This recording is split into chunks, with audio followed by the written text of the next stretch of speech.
Welcome back. On today's show, Caring for the Carers, we've been discussing the challenges facing the carers in the UK. And caring for her disabled son has not prevented our guest from achieving success. Joining us in the studio today is Sharon Callix. Hi, Sharon. Hello. Welcome to our show. Hello, thank you.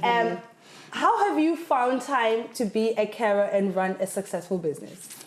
Well, when you have a passion for something that you really enjoy to do, or doing, should I say, you do find the time to do it, and you prioritise and look at your time management, and also look at your why. You know, and if your why is big enough, then you'll do what you need to do best. So, Sharon, we've been talking in the last segments about the challenges that some carers face in terms of financial support from the government, etc. And did you face some of those financial challenges? And maybe is that why you decided to start your own business? I didn't start my own business because of the financial challenges, no. I started my own business because it was by chance. That actually covers quite a few things. I was supported by my family. I'd filed for divorce. I have four very young children, and I was also going through postnatal depression. So my outlet at the time was social media. So I was very good at something where I was communicating with the outside world, but I didn't know I had a system in place or a business in place, which I can go on to explain. And at the time, also, my reasoning was to find a cure for my son. And I thought that was my biggest objective right now, because when the surgeon comes back, I always say this, when the surgeon comes back and tell you as a parent, we can't cure your baby, no amount of money is gonna do that for you, even if I gave him so I was on a mission, you know, to find a cure for my son. So when I started my business and I looked at what the government give you, it's very minimal. It's hardly anything, you know. I can give you an example. I have to sometimes change my son's nappies 17, 18 times a day. And, you know, the amounts of washing that I have to do and things. At the time, there's a lot of washing. And once he stains something in his clothing, it has to be removed because he poos from a different part of his bowel and all that kind of stuff. So the expenses, you know, it just goes on and on and on, and it's never ending. And then he's limited to what kind of activities he can do and so on.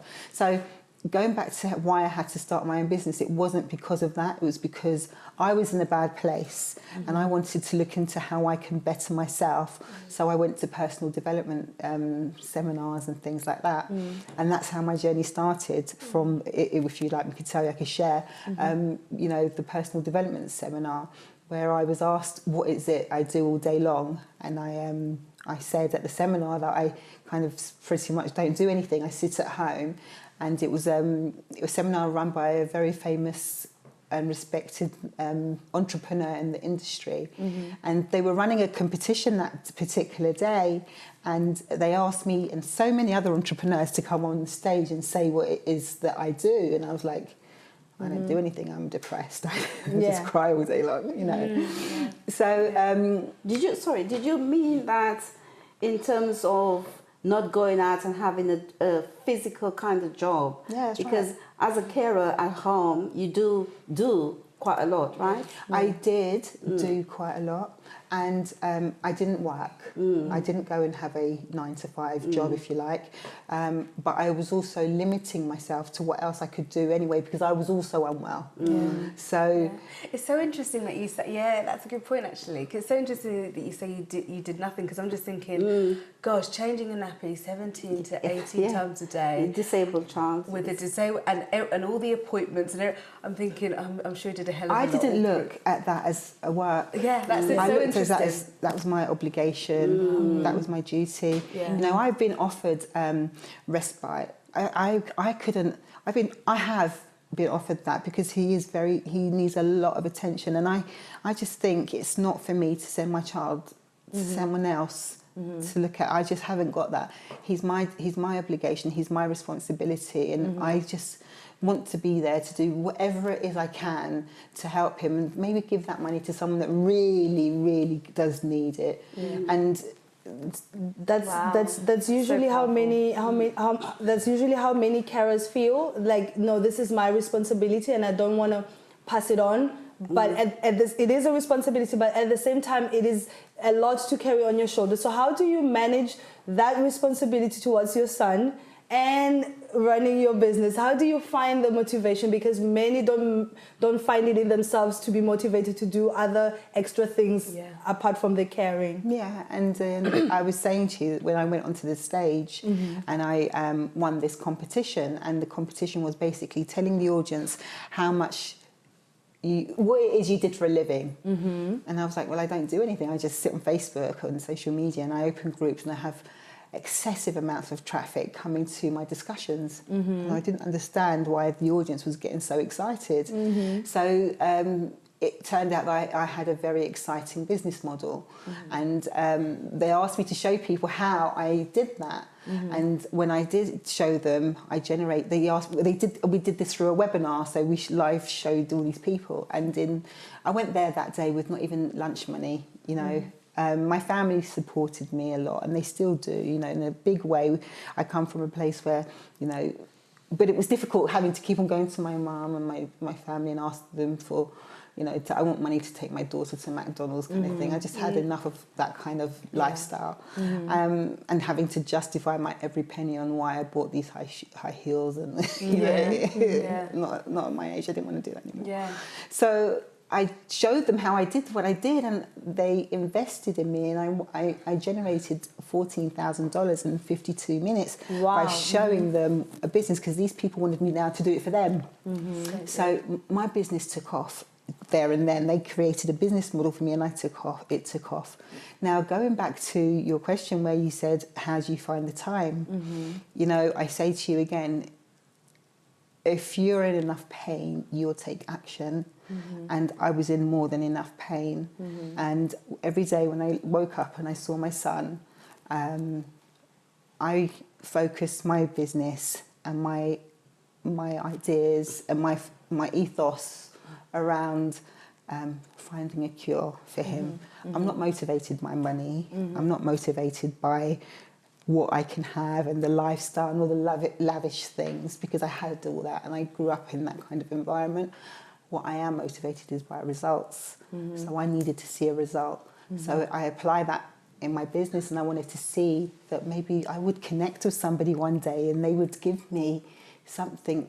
And believe me, I've come across so many people, and also it's helped me get out of my situation because I had no time to be depressed. You know, it's interesting because I kind of get in contact with carers on a daily basis, and the majority of them, one of the things they talk about is not having enough time, and not having enough time to rest, not having enough time for themselves.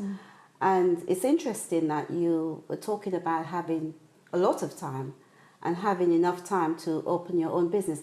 So what would you say, what would be the tips you would want to give to carers who are saying, well, I don't have enough time, I don't have any time to rest, I need time for myself?